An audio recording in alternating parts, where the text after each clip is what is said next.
hours after leaving Sydney, Australia, Air Niugini's 707 arrives in Port Moresby, Papua New Guinea. Malcolm Douglas and his companion Sean Dixon head straight for the harbour to board the Hiri Chief, a coastal trader loaded with supplies and equipment for the new mining ventures far to the west on the Irian Jaya border. 3 days out from Port Moresby, the trip is 200 kilometres up the Fly River. Malcolm and Sean unpack the equipment shipped from Sydney some weeks earlier. Vast rivers, the teeming swamps, shy village people, and the eerie jungle have lured Malcolm back to Papua many times, and for years he's planned this adventure. He intends to explore along the Strickland River, one of the most isolated regions of Papua New Guinea. At midnight, the Hiri Chief drops them off, and by early morning, their inflatable dinghy fully loaded. They leave the Fly and motor up the Strickland, a wide waterway where few Europeans ever go. Malcolm's looking for his tribal friends, the Bagwa, but this bush camp's now abandoned. The only remaining inhabitant is a domesticated pig.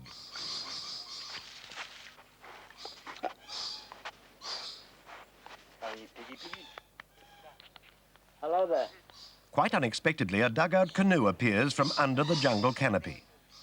Out hunting nearby, the men have heard the outboard motor. These people are related to Malcolm's friends and offer to guide him through the swamps and waterways to their present camp.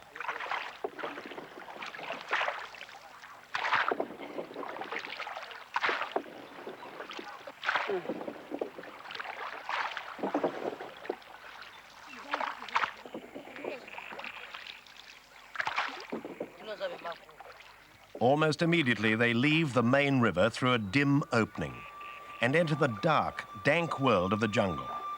It's the wet season, and the flooding river flows through narrow channels.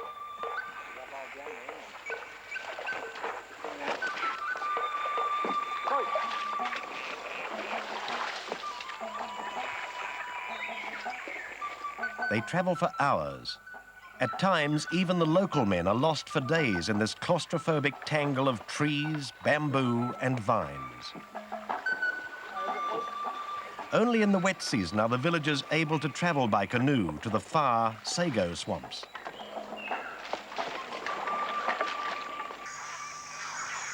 Lawyer vine is a frustrating hindrance with its curved, needling hooks.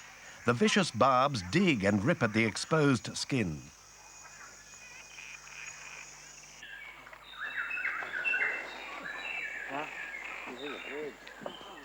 Late in the afternoon, the jungles give way to vast, flooded wetlands. The swamp grass eventually makes it impossible to continue in the dinghy, so it's left, and they venture further into the flooded Melaleuca forest by canoe. 2 hours of constant paddling brings the party to high ground where the Bagwa are camped.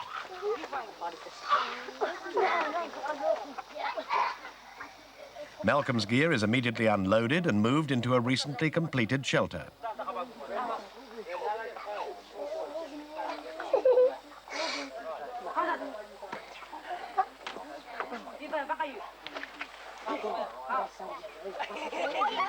For the next 2 months, Malcolm and Sean will be completely cut off from the outside world.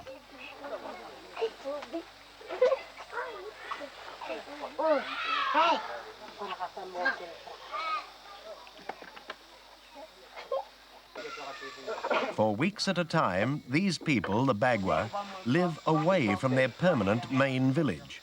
The men hunt for meat. The women make sago. The whole tribe benefits from a successful hunt. This wild pig meat is methodically laid out in equal portions for all.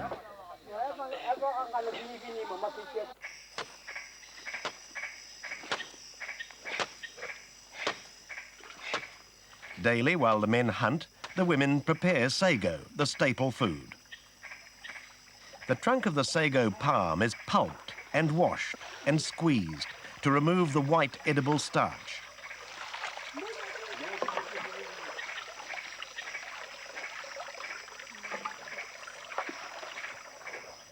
The sago, stored in bags, keeps for months. The women will have to prepare many bags full before they return to their home village, where the sago trees are less plentiful.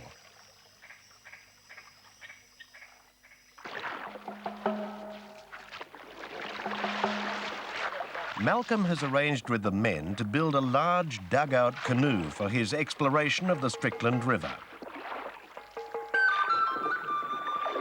Each day, groups paddle out to all parts of the swamp looking for a suitable tree. The men talk of the trees that they've seen while out hunting, and many hours are spent locating the various possibilities.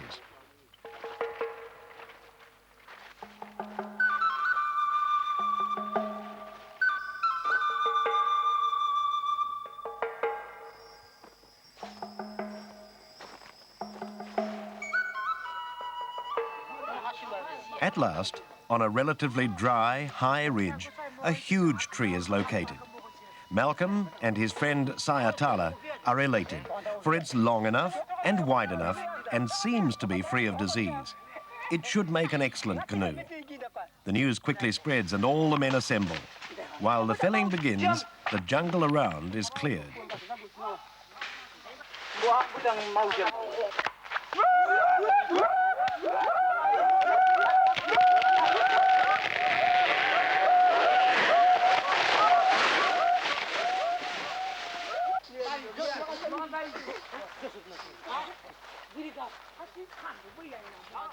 The massive tree falls exactly as anticipated onto the prepared working area. Malcolm is satisfied. It will make a good canoe. Platforms lashed together with jungle vines are soon in place, and the slow, arduous task of hewing the canoe begins. By the third day, it's taking shape.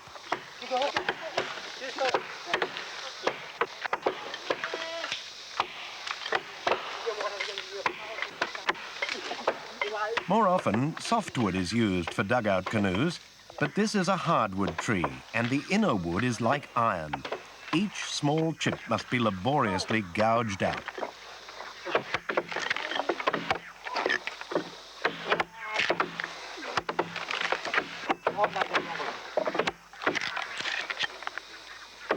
The work proceeds without interruption. As a worker tires in the intense humidity, another takes his place. The tribesmen are all expert axemen and have amazing stamina.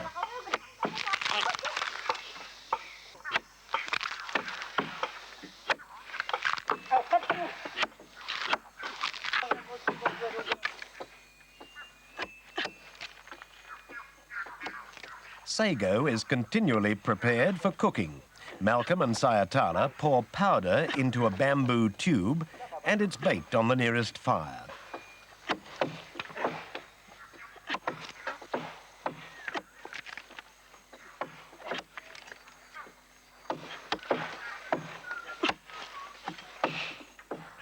There's no set time for meals.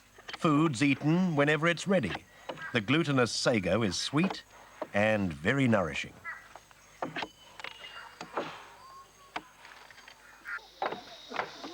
In the late afternoon, the daily thunderstorms close in, and the respite from the heat is enjoyed by all.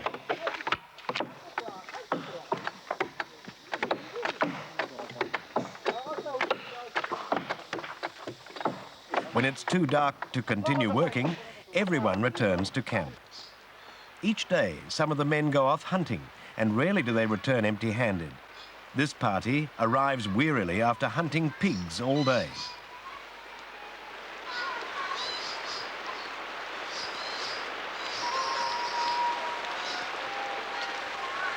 When the rains fail to ease, the jungle becomes a quagmire, and preparing tea is a miserable task.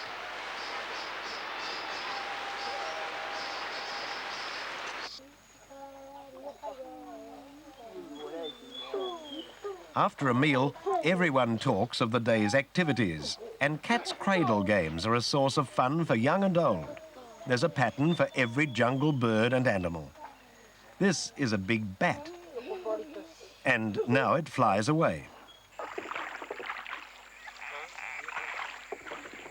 In the cool of the morning, and as soon as there's sufficient light, the men return to Zua, the canoe place.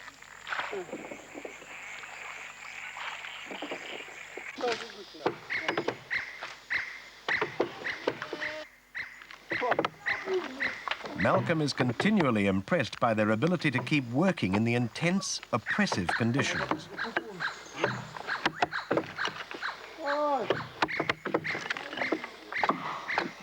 On the 5th day, they begin shaping and smoothing the bow with adzes. The older men can remember when they were children, their fathers made canoes with stone axes.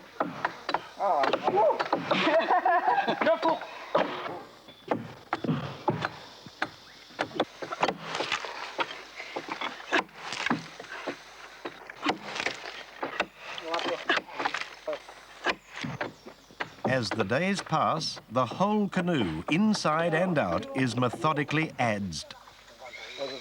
On the 8th day, with the canoe upside down and the bottom smoothed, Malcolm produces a bonus: stick tobacco and newspaper, highly prized as a smoke. As is always the custom, it is shared equally among the young and the old.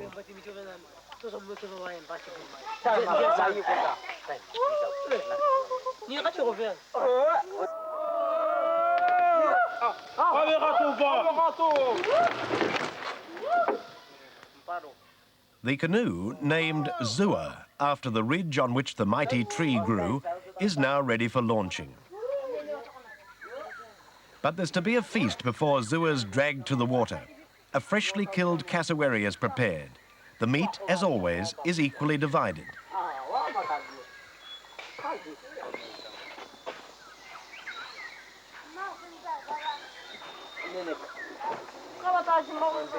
The thin strips are cooked in a special way. A sheet of black palm is flattened, and the sago and meat are mixed together.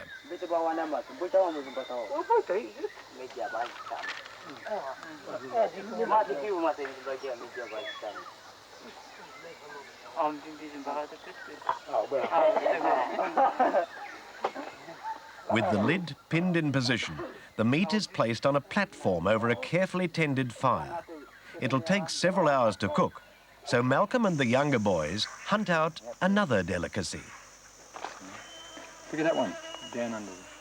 Big, juicy grubs found in rotting sago palms. Good food? Yeah. What's food? Beta? Yeah. There are two sorts, the big, coarse white and the smaller, sweeter, yellow ones. Pass them together. Dito kayo kuya. Kuya, mga kasi sa. Da ako bakas. Bawak mingi pa. Mingi pa na. Mingi pa. Pia masa ko. The grubs are gutted and cleaned, ready for cooking. Naite. Nandiyo ka ko gumin. How is it? Ha? Kayo. A real prize is the adult stage of the insect.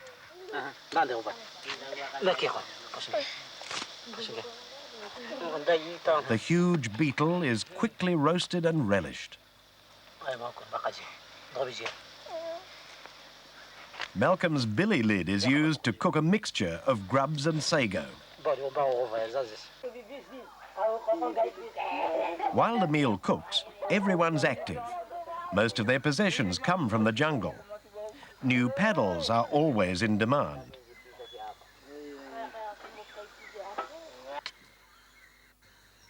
Zigubi sharpens bamboo for a new bow. The string is a sliver of the same wood. A deadly, powerful weapon is completed within the hour.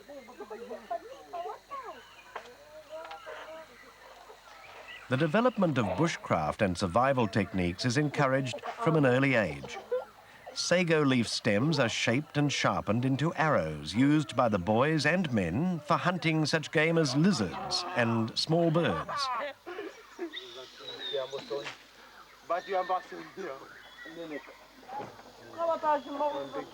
The youngsters gather, playing happily until the meal is ready.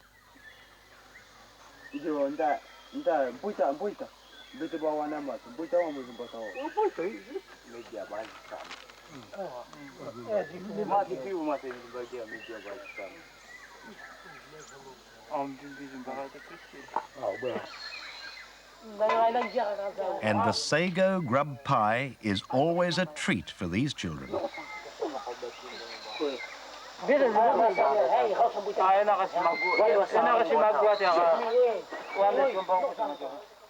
Roasted cassowary and sago is the Bagwa's favourite meal. The meat juices blend with the sago to make a delicious and satisfying dish.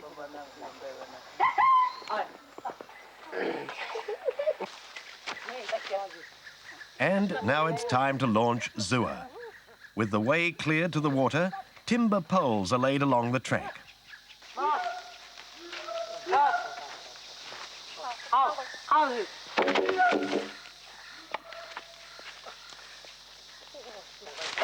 A jungle vine rope is tied to the bow, and Zua is on her way.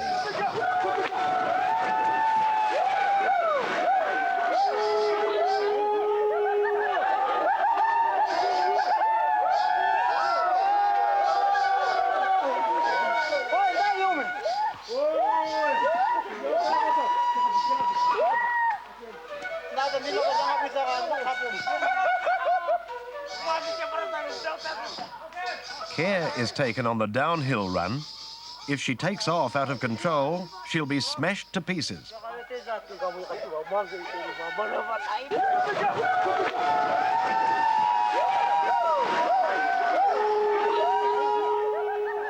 A few lucky ones enjoy the fast ride.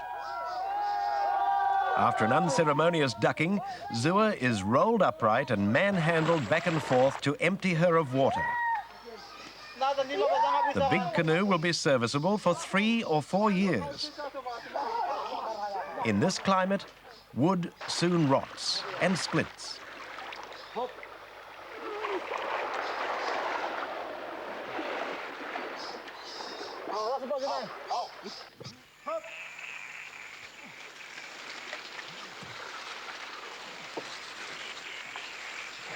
Only 10 days after Malcolm decided on a tree, Zua, the giant dugout, is forced through the swampland grasses to open water and finally paddled back to camp. With a plentiful supply of sago and the canoe finished, the Bagwa are ready to move back to Kushikina, their main village.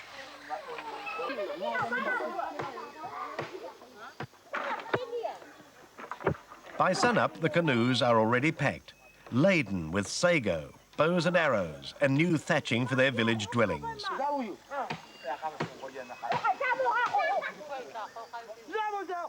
And so begins the long return journey. The inflatable dinghy left behind 2 weeks earlier is retrieved. Malcolm is anxious to check the stern of the canoe, designed and shaped to support the outboard motor. All's well, it fits perfectly.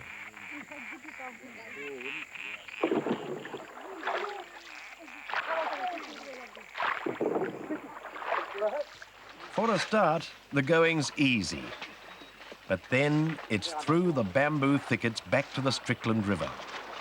The stifling, oppressive heat affects everyone.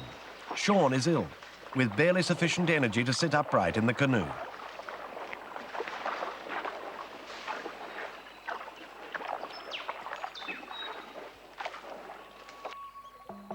By the time they reach the Strickland, the heat is unbearable, so an overnight camp is established. The younger men are keen to give Zua a trial run, so 17 teenagers ply up and down the river until dark.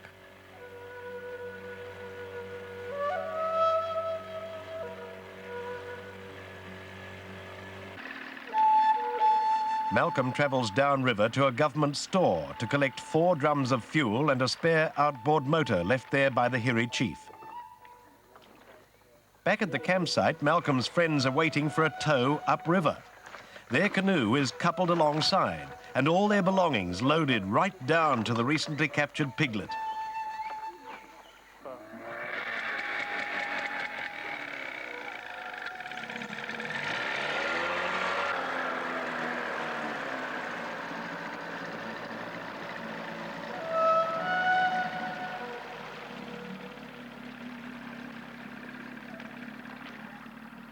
It's a long, slow trip all the way back to the village.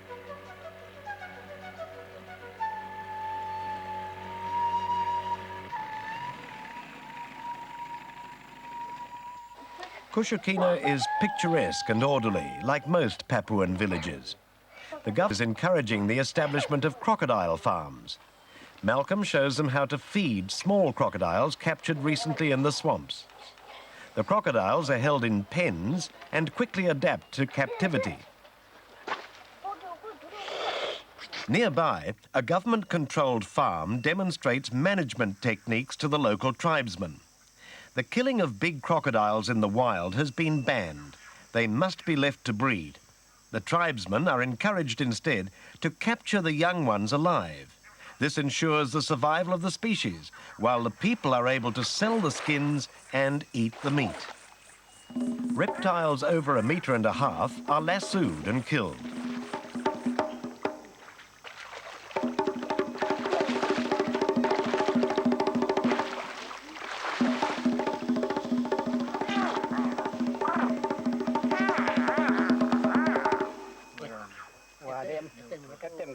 These skins are worth $100. In the villages, the meat would be eaten. Here, with a surplus of carcasses, it's cut up and thrown back into the pens. Fish netted locally in the river are also fed to the crocs.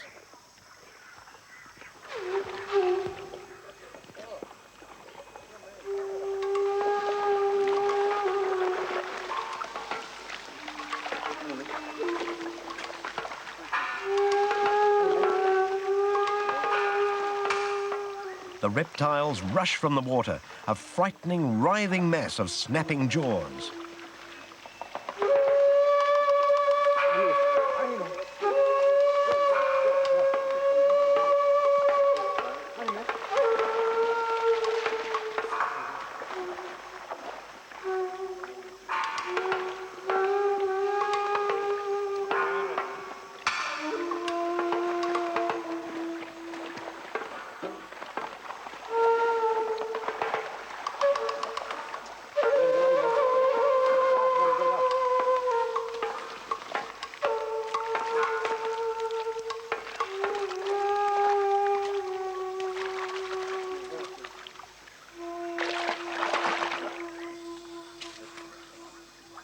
After a feed, calm is quickly restored.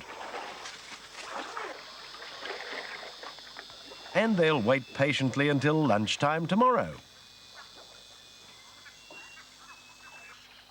At Kushikina, Malcolm completes preparations for his exploratory journey up the Strickland River. Large bags of sago are purchased to ensure an adequate supply of food.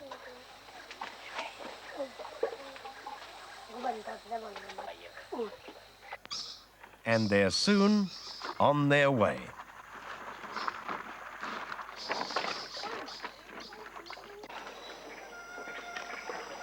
With the easing of the wet season rains, the surrounding swamps are emptying rapidly, and it's a hard slog to reach the main river again. Malcolm's hoping that those big breeding crocs are not feeling too hungry.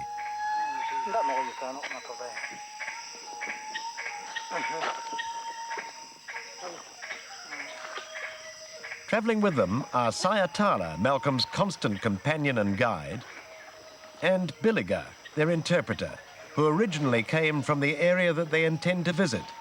He hopes to locate his younger brother living somewhere deep in the swamp.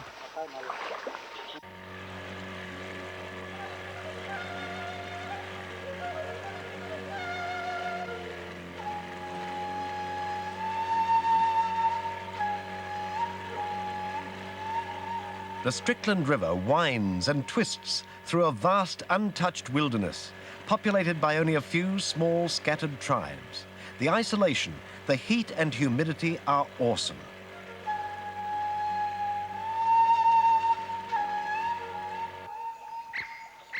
Away from the villages, overnight camps are set up wherever a rare jungle clearing can be found. With the nightly heavy rain, good tents are a necessity. By late afternoon, the mosquitoes attack with incredible ferocity. Sayatala and Biliga are impressed with the modern repellent, one of Malcolm's few luxuries. Smoky fires also help keep the mozzies at bay.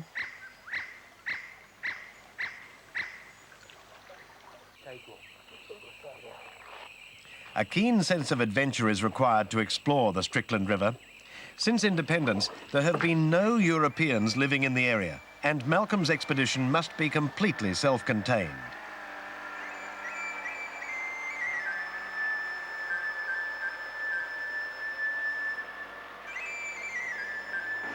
After the Second World War, the Bagwa left this place and moved closer to the newly established missions and control posts. One man and his many wives, unable to adapt to the new location, returned a few years ago, and Malcolm calls in to see them.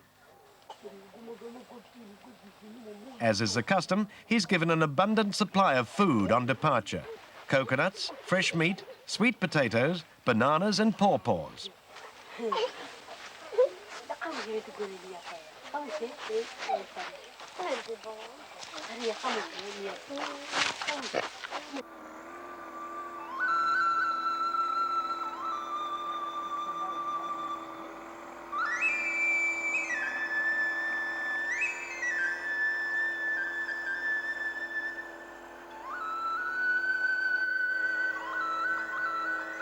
For 2 days, they motor further into the Strickland. Finally, Sayatala signals to turn, and they enter the much smaller Ima River. Malcolm's hoping to locate the Me people, shy tribesmen who prefer the seclusion of the jungle.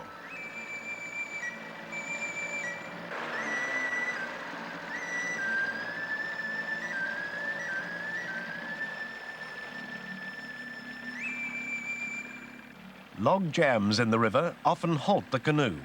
Fortunately, the water level's dropping and Malcolm's able to maneuver past all obstacles.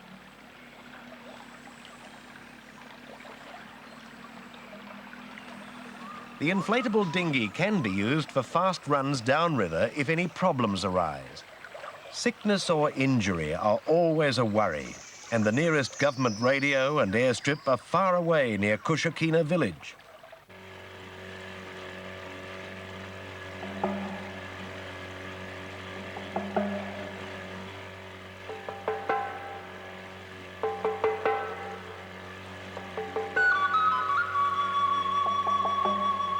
Just when it seems that the narrowing river will prevent them reaching their destination, the small village of Me is reached. The visitors are offered accommodation in a newly constructed hut. This small group of 84 people live in almost complete isolation. Their last visit was from an Australian patrol in 1976.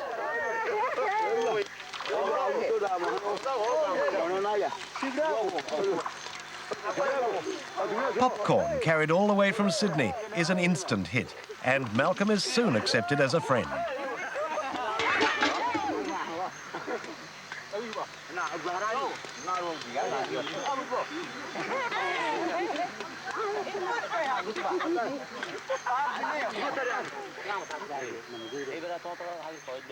After the fun, the women return dutifully to their chores,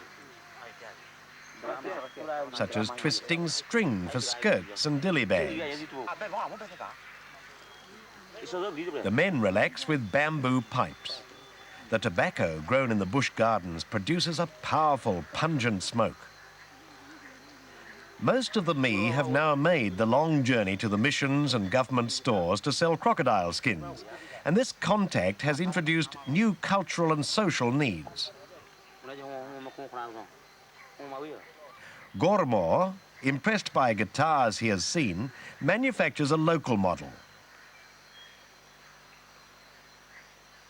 The nylon fishing line and flattened battery are recent additions acquired from Malcolm.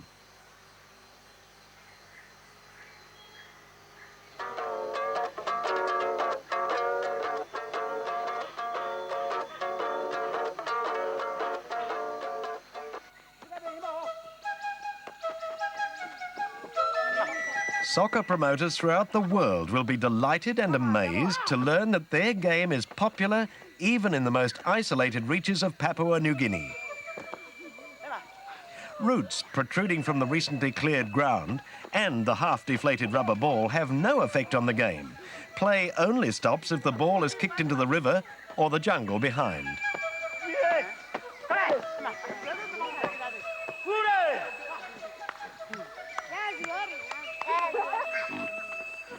Games are good fun, but the availability of food dominates daily life. Even tiny bats knocked down at night are eagerly consumed by the children. Although sago is always provided, meat is often in short supply.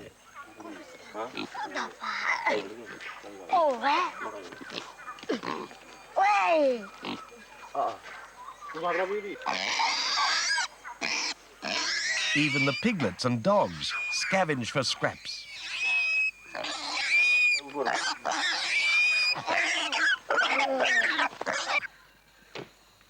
The mundane task of making sago is women's work, a strenuous, innovating chore, but it's always a reliable food source. The Mi women prepare their sago differently from many other lowland tribes.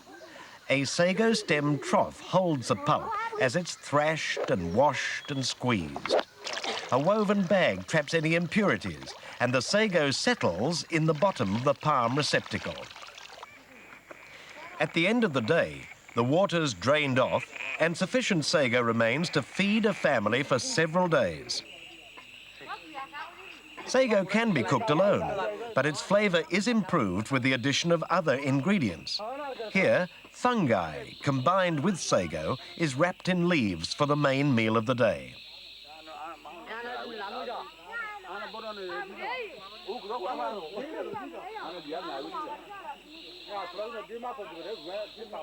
The family pets are never far from the smoky fires, enjoying the respite from the flies and mosquitoes.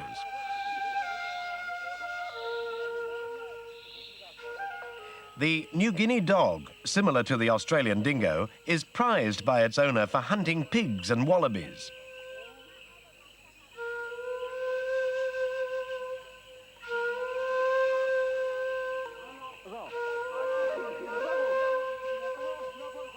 A contented piglet is the dominant dog in this pack.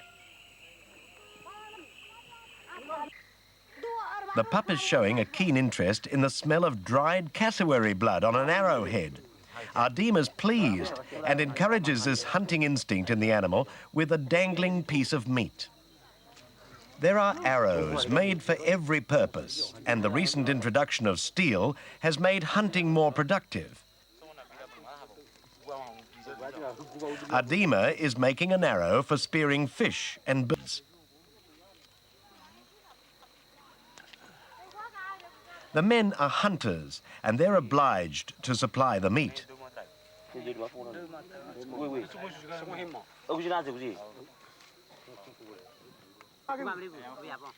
Bows are manufactured from the inner wood of the large black palm.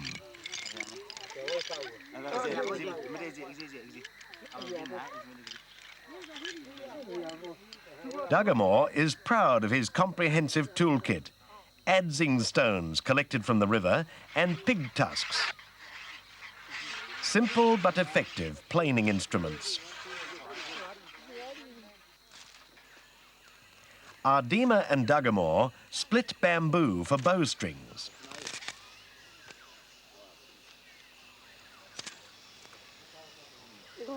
The end of the string is plaited and attached to the bow. It's only 27 years since the Mi ceased hostilities with neighbouring tribes, but the animosity still exists. Sean is pleased that we're on friendly terms with the former fierce warriors. Malcolm is intrigued by Udagir's parcel and opens it with interest. It's a large Saratoga, and Udagir is proud of his catch. He shot it with an arrow, tipped with the high tensile wire of an umbrella rib.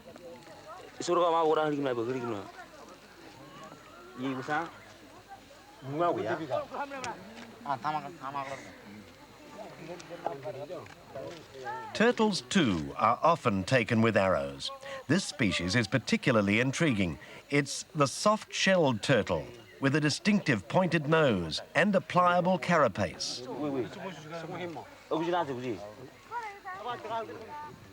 Another kind, the pitted-shelled turtle with its snout-like nose, is considered a delicacy and is hunted vigorously by all the tribes.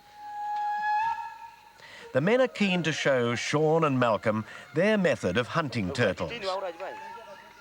And Malcolm almost misses the boat. Normally the men split into small groups and paddle out to hunt. But today, everyone chooses to ride in Zua with the outboard motor. A likely spot. Small bush fruits are dropped into the water to attract the turtles. The hunters don't have long to wait.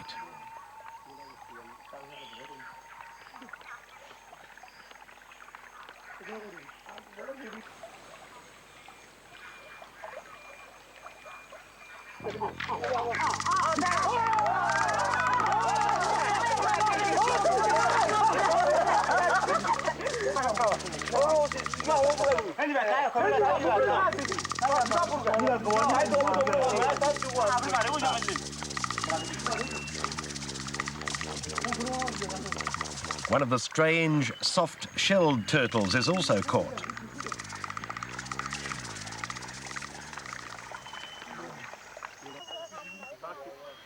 Billiger, Malcolm's interpreter, is still anxious to find his family, so it's decided in the morning that they'll move on. The Mee people have enjoyed Malcolm's stay, and to show their appreciation, they organise a send-off.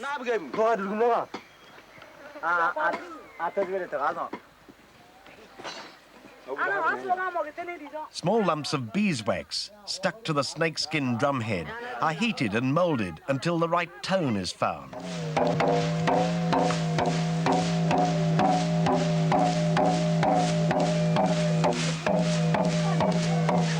The simple Bird of Paradise dance will continue late into the night.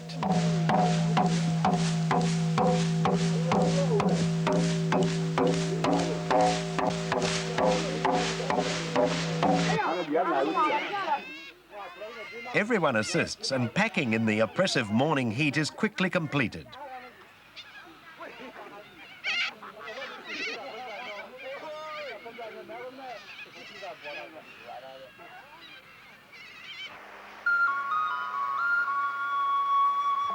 Out into the Strickland again, they head far upriver towards a jungle camp where Billiger last saw his family.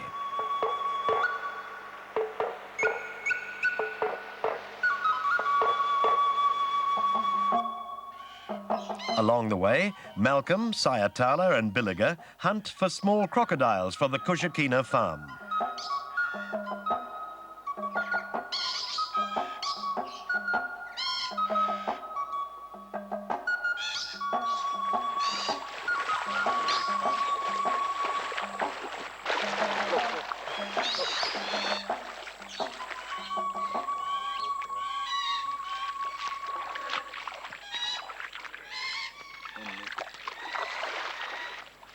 The young reptiles must be grabbed firmly behind the head, otherwise they're able to lash out and snap, inflicting a painful wound.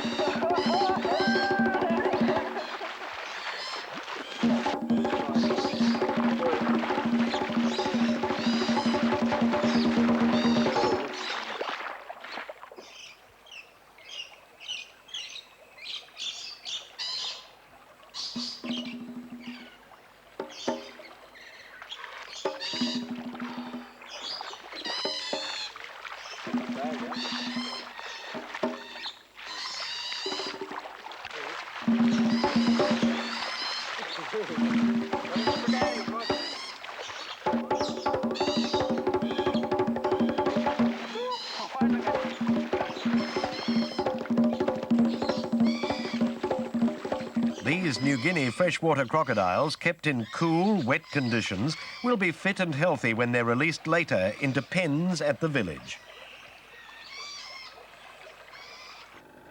When they reach Yavo village, there's great interest in their expedition. The Yavo are strong, independent tribesmen, resisting the changes affecting so much of Papua. The women's traditional grass skirts are an obvious example. Malcolm is welcomed with gifts of woven armbands.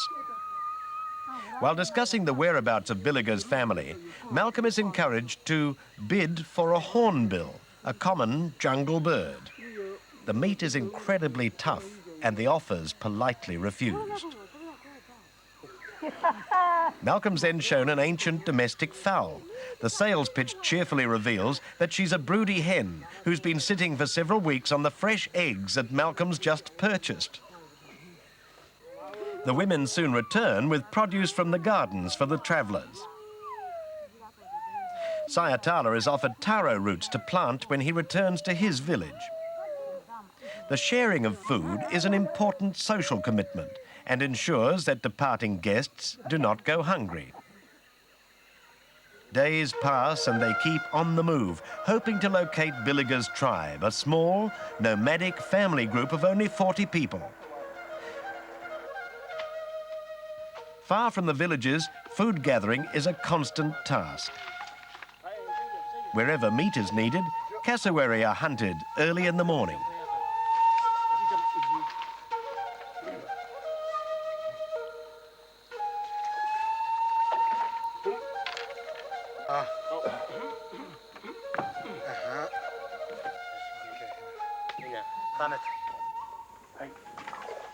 Billiger spots a catfish.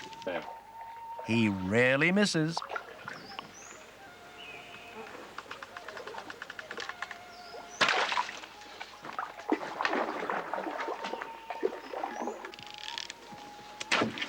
Good. Got him.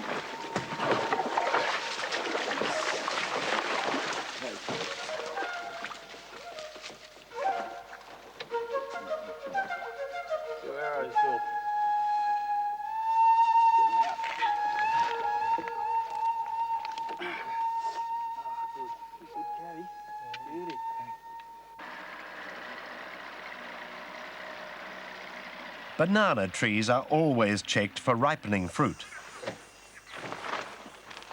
A bunch is found below the surface. The trunk has snapped with the excessive weight.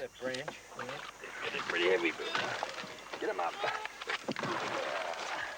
These cooking bananas will ripen during the days ahead. My foot. Broken off. That would matter. They pitch camp beside some abandoned temporary shelters. Billiger assures Malcolm that his family have built the huts and so must still be in the vicinity. But they have no permanent village and there's no way of knowing precisely where they'll be. Billiger pounds a hollow tree, hoping that his family will hear its booming message.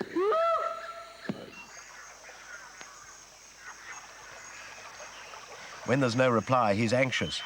He guesses that they must be far in the depths of the jungle making sago. He's hoping to persuade his young brother to spend some time at the government school near Kushakina.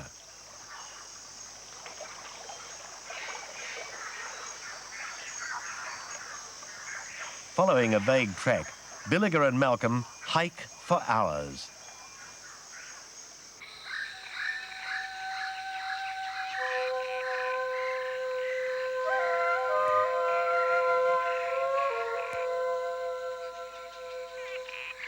Eventually, a solitary hut in a jungle clearing is the only clue to the family's whereabouts.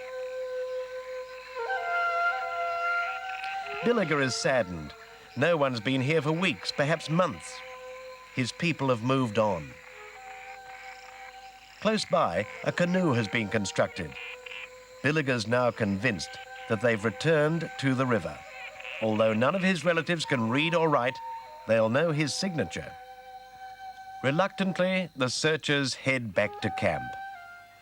At the river's edge, Billiger finds a marker. He recognizes the blue material on the simple indicator of his tribe. Sadly, he tells Malcolm that they've gone upriver and there's no way now that they can be reached.